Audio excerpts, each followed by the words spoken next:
샛별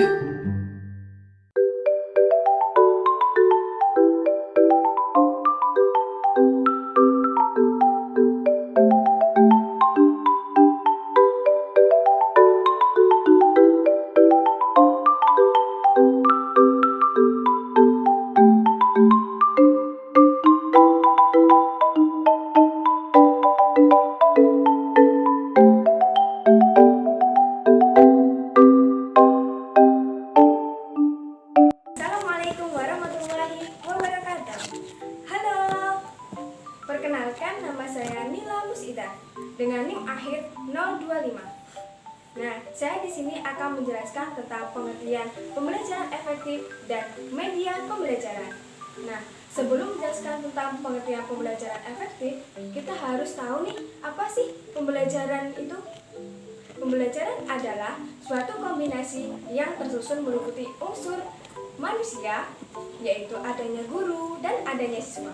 Kemudian unsur material, fasilitas, dan proses yang saling mempengaruhi pencapaian tujuan pembelajaran. Nah, sedangkan efektif adalah perubahan yang membawa kita pengaruh, makna, dan manfaat. Nah, jadi dapat disimpulkan nih, pembelajaran efektif adalah proses belajar mengajar yang bukan saja terfokus pada hasil yang dicapai oleh peserta didik, tetapi juga proses pembelajaran yang efektif dan efisien untuk memberikan pemahaman baik, kecerdasan, ketekunan, serta pengaplikasian dalam kehidupan sehari-hari. Nah, itu yang dapat saya sampaikan tentang pembelajaran efektif. Saya lanjut ya untuk pengertian media pembelajaran. Nah, sebelum menjelaskan pengertian media pembelajaran, kita harus tahu nih, apa sih artinya media? Nah, media berasal dari bahasa Latin yaitu medium, yang berarti perantara. Dan menurut bahasa Arab, pengertiannya ada wasasila, yang berarti pengantar pesan dari pengirim kepada penerima pesan. Jadi, media dapat diartikan adalah sarana penyalur pesan atau informasi belajar maupun yang lainnya dan disampaikan kepada penerima pesan oleh sumber pesan tersebut. Jadi, dapat disimpulkan nih bahwa media pembelajaran adalah wadah atau tempat penyaluran pesan dari pemberi pesan atau sumber pesan yang biasanya disebut guru kepada penerima pesan, yaitu peserta didik. Dengan begitu, siswa akan memperoleh ilmu pengetahuan dan wawasan dari guru, sehingga media pembelajaran ini diminta untuk menciptakan situasi belajar yang memungkinkan terjadinya proses pengalaman belajar dengan cara belajar yang efektif dan efisien. Nah, dari penjelasan di atas, kita tidak dapat dipungkiri loh bahwa rangkaian untuk menyukseskan program belajar siswa tersebut diperlukan media pembelajaran. Nah, terima kasih. Itu yang dapat saya sampaikan. Wassalamualaikum warahmatullahi wabarakatuh. Baik, Assalamualaikum warahmatullahi wabarakatuh. Saya Wahyuni Ismail, NIM 0900210120190178, ingin melanjutkan pembahasan mengenai pengertian media pembelajaran. Nah, di sini saya akan menjelaskan sedikit mengenai pengertian media pembelajaran menurut para ahli.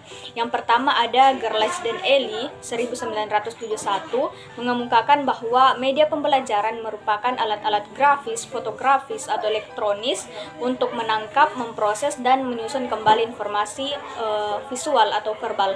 Nah, yang kedua ada Heinig 1985 mengemukakan bahwa media pembelajaran merupakan pembawa pesan-pesan atau informasi yang bertujuan pembelajaran atau mengandung maksud-maksud pembelajaran. Nah, yang ketiga ada Martin dan Briggs 1986 mengemukakan bahwa media pembelajaran mencakup semua sumber yang diperlukan untuk melakukan komunikasi dengan pembelajar. Hal ini bisa berupa perangkat keras dan perangkat lunak yang digunakan pada perangkat keras. Nah, yang terakhir ada Malik 1994. Beliau mengemukakan bahwa media pembelajaran adalah segala sesuatu yang dapat digunakan untuk menyalurkan pesan, bahan pembelajaran sehingga dapat merangsang perhatian, minat, pikiran, dan peran pembelajar dalam kegiatan belajar untuk mencapai tujuan pembelajaran tertentu. Sekian dari saya. Wassalamualaikum warahmatullahi wabarakatuh. Assalamualaikum warahmatullahi wabarakatuh. Perkenalkan, nama saya Ferwati Matsalikin. Di sini saya akan menjelaskan materi yaitu fungsi dan tujuan dari media pembelajaran. Fungsi dan tujuan dari media pembelajaran yang pertama, tujuan khusus yaitu peserta dapat menjelaskan pengertian, tujuan dan fungsi perencanaan pembelajaran, pelaksanaan pembelajaran, dan penilaian hasil belajar. Yang kedua, peserta dapat menganalisis perencanaan pembelajaran, pelaksanaan pembelajaran, dan penilaian hasil pembelajaran. Yang ketiga, peserta dapat menyusun perangkat pembelajaran, kemudian peserta dapat menjelaskan pelaksanaan pembelajaran. Kemudian masuk pada fungsi media pembelajaran menurut para ahli yaitu Leif dan Lenz, yaitu fungsi atensi adalah menarik perhatian siswa agar semakin berkonsentrasi dan memusatkan perhatian pada isi materi pelajaran. Kemudian yang kedua, fungsi afektif adalah kenyamanan siswa ketika belajar atau membaca, misalnya teks gambar yang mereka baca. Kemudian fungsi kognitif yaitu mempermudah, memahami, dan mengingatkan informasi.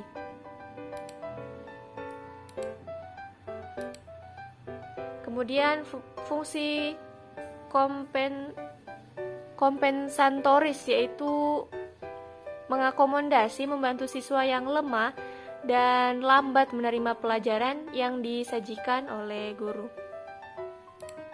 Kemudian fungsi media pembelajaran secara umum, terkadang siswa kurang, yang pertama itu menarik perhatian siswa karena terkadang siswa kurang tertarik atau antusias terhadap suatu pelajaran karena materi pelajaran yang sulit, kemudian susah dicerna dan susah dipelajari oleh mereka dan susah dimengerti ketika guru menjelaskan atau menggunakan media tersebut, sehingganya siswa memang sulit untuk menangkap secara cepat. Jadi di sini siswa akan lambat untuk menangkap materi tersebut ketika media pembelajaran itu tidak sesuai atau mata pelajaran yang memang sulit dan medianya yang tidak jelas, itu kira-kira seperti itu. Halo, di sini saya akan menjelaskan jenis media pembelajaran. Media pembelajaran banyak sekali jenis dan macamnya. Beberapa media yang paling akrab dan hampir semua sekolah memanfaatkan adalah media cetak atau buku dan papan tulis. Selain itu, banyak juga loh sekolah yang telah memanfaatkan jenis model lain, seperti gambar, model, overheads, proyektor, dan objek-objek nyata lainnya. Sedangkan media lain seperti kaset, audio, video, VCD, slide, film bingkai, serta program pembelajaran komputer masih jarang digunakan loh. Meskipun sebenarnya sudah tidak asing lagi bagi sebagian besar guru. Meskipun demikian, sebagai seorang guru, alangkah baiknya kita bisa mengenal beberapa jenis media pembelajaran tersebut. Hal ini dimaksudkan agar kita dapat mendorong dan mengadakan dan memanfaatkan media tersebut dalam kegiatan pembelajaran di kelas.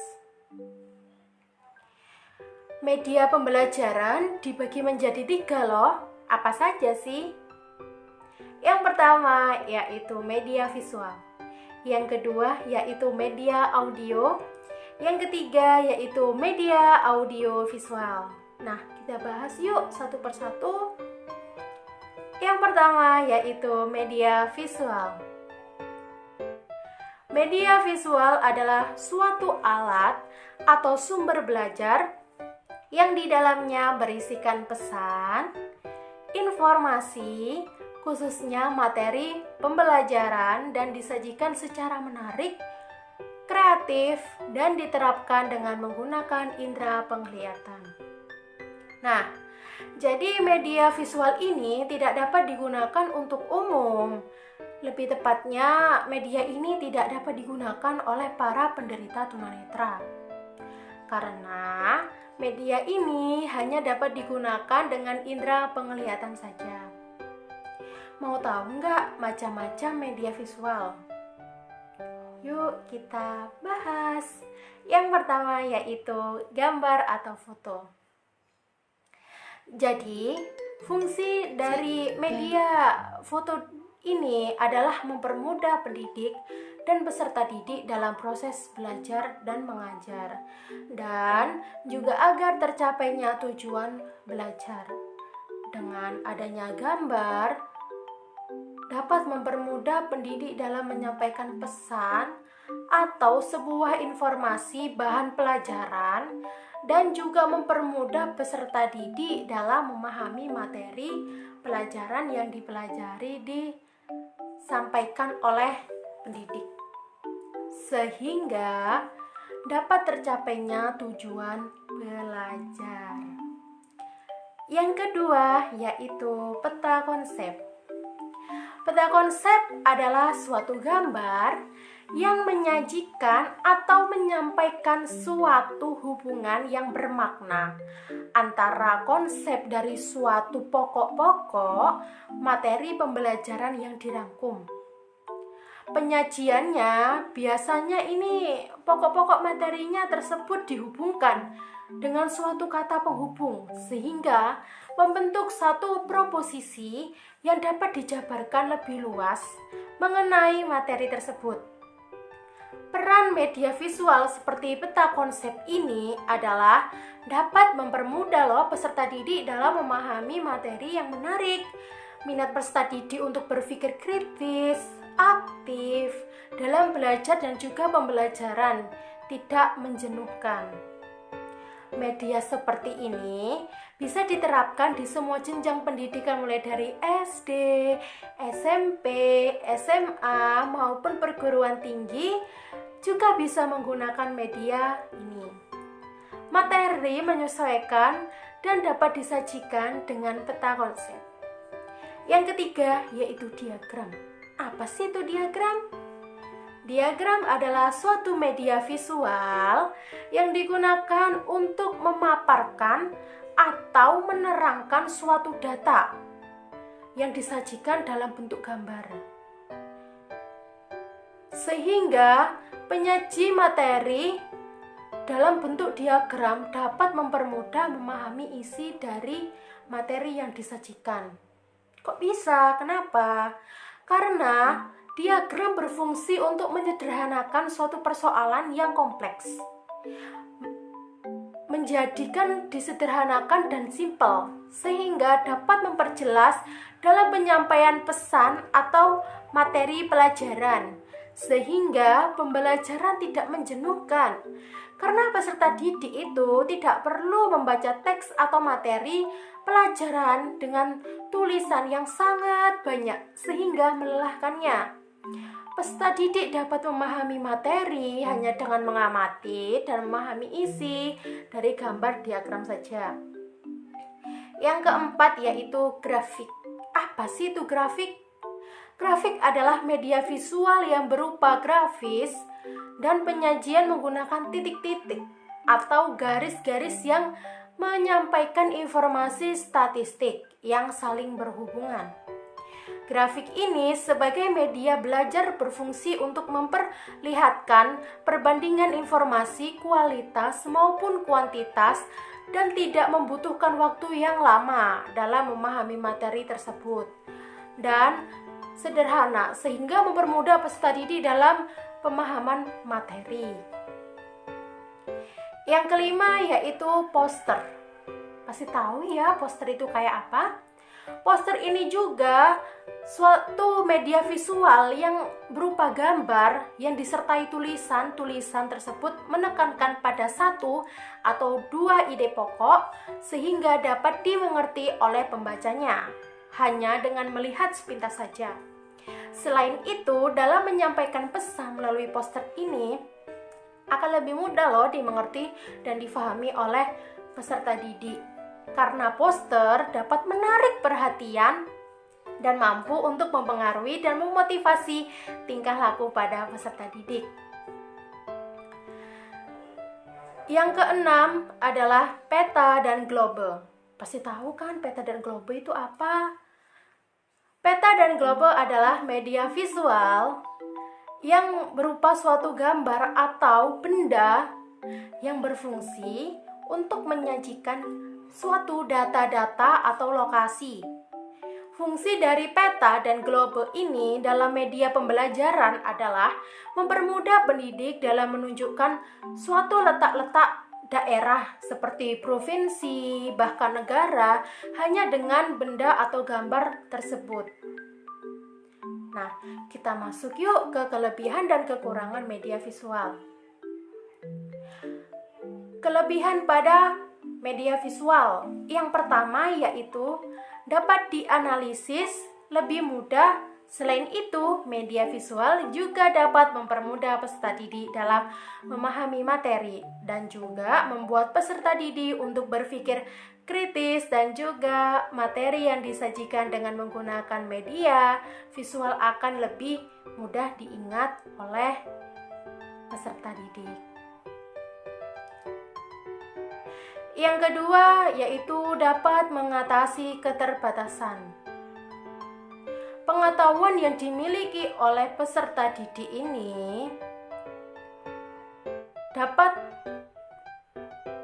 memiliki pengetahuan yang luas karena apa? Media visual ini bisa membantu untuk peserta didik dalam pembelajaran. Yang ketiga yaitu dapat membangkitkan keinginan dan minat baru untuk belajar. Yang keempat, meningkatkan daya tarik peserta didik terhadap materi yang disajikan dengan menggunakan media visual. Yang kelima, yaitu mudah untuk diaplikasikan. Yang keenam, tahan lama sehingga peserta didik dapat membaca atau melihatnya berkali-kali. Itulah kelebihannya. Selanjutnya yaitu kekurangannya. Yang pertama, kurang praktis dalam penggunaannya. Yang kedua, hanya berupa gambar dan tulisan saja, sehingga media ini tidak dapat diterapkan untuk peserta didik yang berkebutuhan khusus. Salah satunya adalah penderita tunanetra.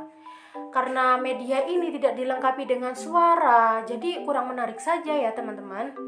Yang ketiga yaitu biaya produksi yang cukup mahal. Karena apa? Sebelum menggunakan media ini, kita harus mencetak, membuat, dan mengirimkannya sebelum diaplikasikan atau dinikmati oleh peserta didik. Yang selanjutnya yaitu media audio.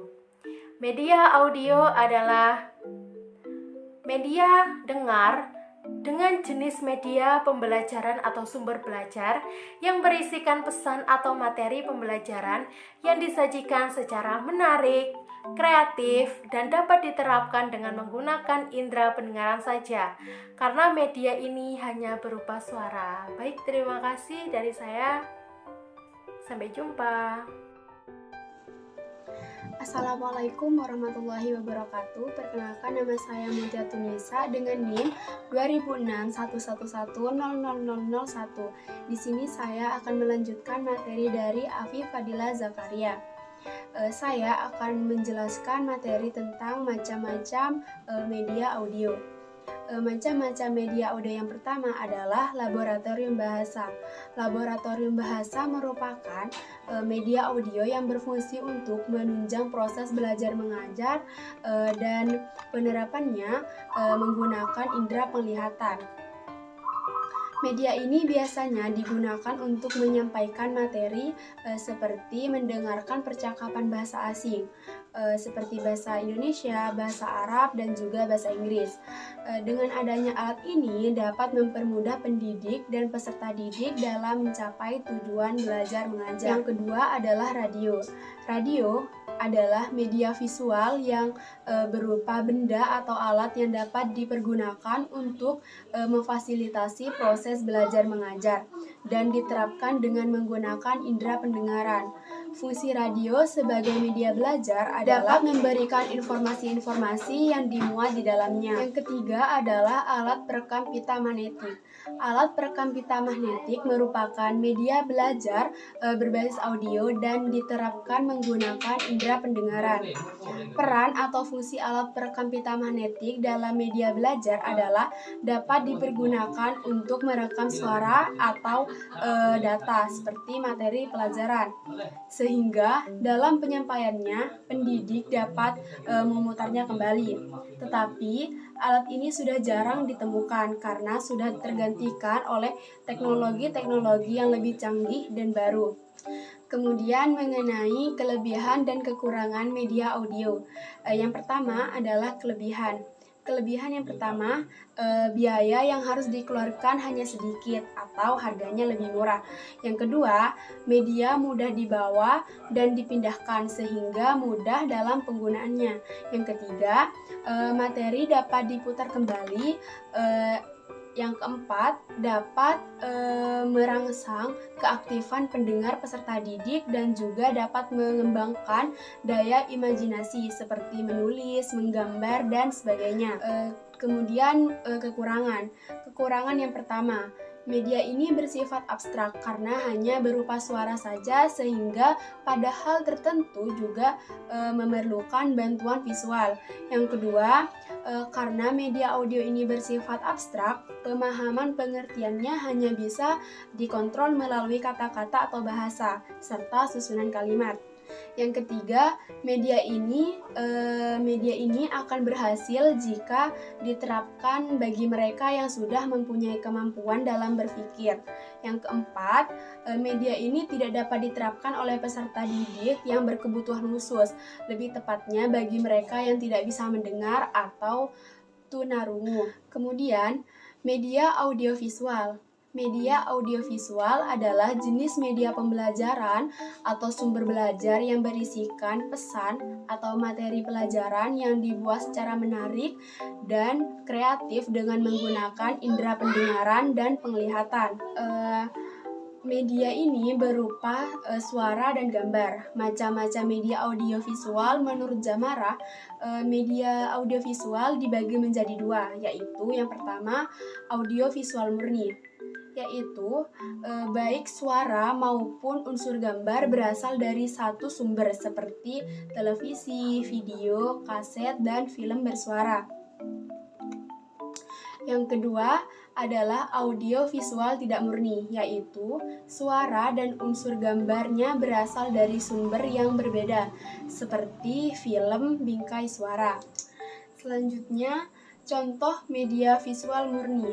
Televisi merupakan sistem elektronik yang menayangkan gambar hidup dan gambar diam disertai dengan suara melalui kabel. Selain sebagai media pembelajaran, televisi merupakan sumber informasi bagi masyarakat. Televisi berperan penting untuk pendidik karena pendidik terbantu dalam menyampaikan hal-hal yang tidak bisa dibawa ke dalam kelas. Siswa bisa menggunakan media tersebut di rumah. Kemudian video kaset.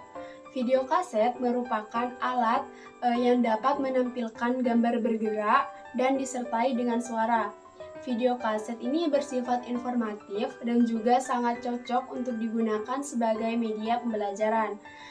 Sebagian kedudukan film digantikan oleh video, tetapi masing-masing mempunyai kelebihan. Biasanya pendidik menurut Januar Pratama menayangkan video pembelajaran di depan kelas melalui proyektor. Video kaset memiliki fungsi untuk merekam data. Data tersebut bisa dihapus dan ditayangkan kembali ketika dibutuhkan. Selanjutnya adalah film bersuara. Film merupakan media audiovisual yang amat besar kegunaannya dalam proses belajar mengajar. Karena film dapat memenuhi kebutuhan siswa yang berhubungan dengan materi yang dipelajari. Bentuk lama film biasanya bisu. Kemudian, seiring berjalannya waktu dan kemajuan teknologi telah memiliki suara dan ribuan gambar dalam rekaman terpisah. Dan keduanya menampilkan ekspresi. Dengan menggunakan film bersuara, siswa dapat termotivasi untuk belajar dan mengembangkan minatnya. Kemudian, contoh media audio visual tidak murni. Yang pertama adalah film bingkai suara atau sound slide. Sound slide merupakan gabungan dari slide atau gambar dengan tape audio atau suara. Sound slide berupa PowerPoint, Adobe Flash, Adobe Premiere, dan Windows Movie Maker. Sound slide sangat efektif untuk proses belajar mengajar dan membuat siswa menjadi kreatif. Karena jika slide suara yang dibuat tersebut bagus, maka akan meningkatkan hasil belajar. Slide bersuara dapat diulang apabila dibutuhkan dan dapat dipercepat atau diperlambat. Kelebihan dan kekurangan media audiovisual. Kelebihan yang pertama, pemakaian tidak terikat waktu. Yang kedua, sangat praktis dan menarik. Yang ketiga, harga relatif tidak mahal karena bisa digunakan berkali-kali, menghemat waktu, dan video atau film dapat diputar kembali. Selanjutnya adalah kekurangan. Yang pertama, jika memutar film terlalu cepat, siswa tidak dapat mengikuti. Yang kedua, untuk media film bingkai suara harus memerlukan ruang yang gelap. Yang ketiga, untuk media televisi tidak bisa dibawa kemana-mana karena cenderung di tempat tertentu. Kemudian yang keempat, membutuhkan keahlian dan keterampilan khusus dalam menyajikan atau membuat media belajar audiovisual karena media ini berupa suara dan gambar-gambar, baik gambar bergerak maupun diam. Oleh karena itu, pembuatan media ini cenderung lebih rumit dibandingkan dengan menggunakan media visual atau media audio.